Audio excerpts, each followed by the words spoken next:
भने अनि त्यही भएर हाँसु लाग्छ हेर्नुहोस् पुरा ड्याङ ड्याङ ड्याङ ड्याङ ड्याङ ड्याङ मकैको झाङमा मकै फल्ने बेलामा पहिला जमरा निस्किन्छ कि टुप्पाबाट यो हेर्नु न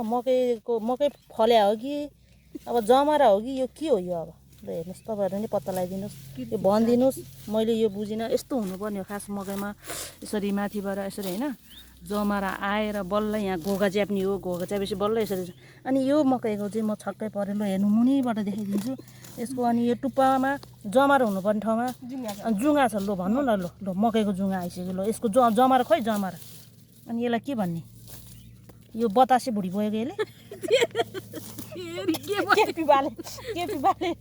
बाले त्यो उसलाई बालेनलाई बतासे भने जस्तो यो मकैको नाम नै आजबाट मैले बतासे राख्दै ल हेर्नुहोस् गाइस के गर्नु हाम्रो नेपाल कृषि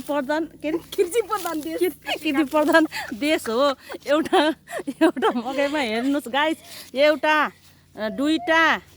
यहाँ हेर्नुहोस् तीनटासम्म छ हेर्नुहोस् गाइस मेरो यहाँ मकैमा सबै घोगामा दुईटा तिनटा छ ल हेर्नुहोस् गाइस कहाँ राख्ने यसपालि ल हेर्नुहोस् गाइस यस्तो फल्या छ हाम्रो नेपालमा होइन रोप्यो भने के हुने रहेछ होइन एउटा मकै रोप्दाखेरि होइन 2-3 घोगा लाग्छ ल हेर्नुहोस् गाइस ल हेर्नुहोस् हाम्रो नेपाल कृषि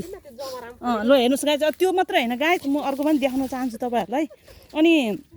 खास यो मकैमा यो माथि खास यो ल हेर्नुहोस् है गाइस यसमा अनि यसबाट यसरी हुँदा गएर ल यहाँ घोगा छ अनि यसको टुप्पामा खास जमरा हुनुपर्ने ल हेर्नुहोस् गाइस यहाँ मकै फलेको टुप्पामा ल